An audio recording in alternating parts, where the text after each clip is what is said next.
Beaucoup de personnes voient l'échauffement comme une sérieuse perte de temps et préfèrent démarrer directement leur mouvement préféré. J'ai moi aussi longtemps fait partie de cette catégorie de personnes. Alias, c'est long, ça fait chier, viens on va faire des saltos.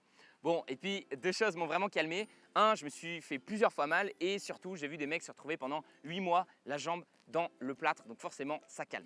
Alors bien sûr on n'est jamais totalement à l'abri d'une blessure, mais vraiment un bon échauffement ça va vous permettre de diminuer les risques, notamment parce que ça va préparer vos muscles, vos tendons et vos articulations à l'effort qui arrive. En plus d'être une excellente préparation physique, l'échauffement permet aussi deux petites choses sympas. Un, il vous prépare mentalement à l'effort, vous allez gagner en focus, en concentration. L'échauffement, en fait, il se fait aussi dans votre tête. Et deux, il va vous permettre de revoir vos basiques, des mouvements qui peuvent vous paraître vraiment simples, mais qui sont en réalité la base des mouvements plus complexes. Alors, comment on le fait concrètement, cet échauffement ?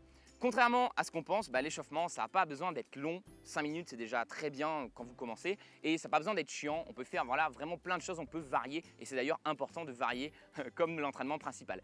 J'aime bien faire mon échauffement en 3 étapes.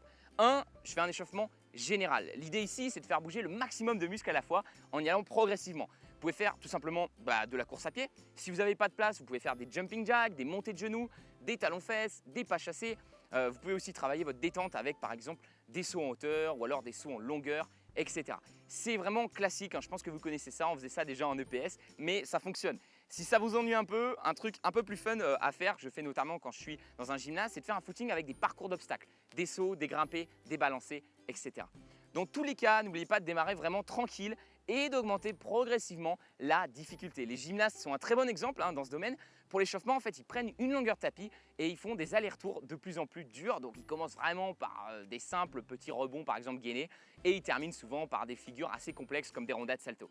Le deuxième échauffement, c'est l'échauffement spécifique. Une fois que vous avez donc réalisé cet échauffement général, la deuxième étape, elle est optionnelle, mais elle est bien, c'est de faire un échauffement spécifique. L'idée ici, c'est d'aller échauffer via des étirements dynamiques, attention j'ai bien dit dynamique, certaines parties précises de votre corps, soit parce que vous allez forcer dessus pendant la séance, soit parce que vous êtes un peu sensible à cet endroit-là. En calisthénie, il y a deux choses que j'aime bien échauffer un peu plus que les autres, car elles sont souvent beaucoup sollicitées, c'est les épaules et les poignets. Donc voilà quelques exemples d'étirements dynamiques.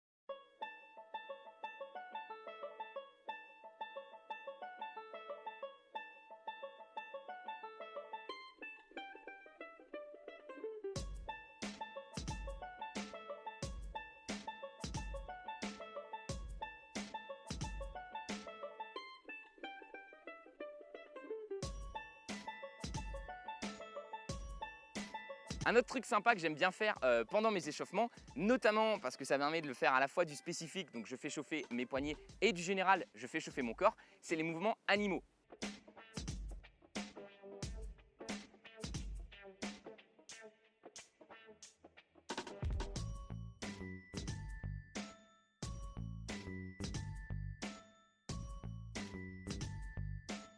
Une petite mise en garde, à part dans certains cas bien précis, je vous déconseille de faire des étirements longs, vous savez ce qu'on tient plus de 20 secondes lors de votre échauffement. Il y a plusieurs études qui ont montré vraiment qu'ils entraînaient une baisse des performances sportives, donc restez sur du dynamique pendant l'échauffement et préférez pratiquer vos étirements longs en dehors de votre séance. Et enfin la dernière partie, l'échauffement séance. On va en fait faire 2-3 répétitions lentes et contrôlées des mouvements qu'on va travailler dans notre séance. On peut faire les mouvements en exécution normale, si vous avez prévu de faire des pompes, vous faites tout simplement des pompes, ou alors en simplifié, vous faites 2-3 pompes par exemple sur les genoux.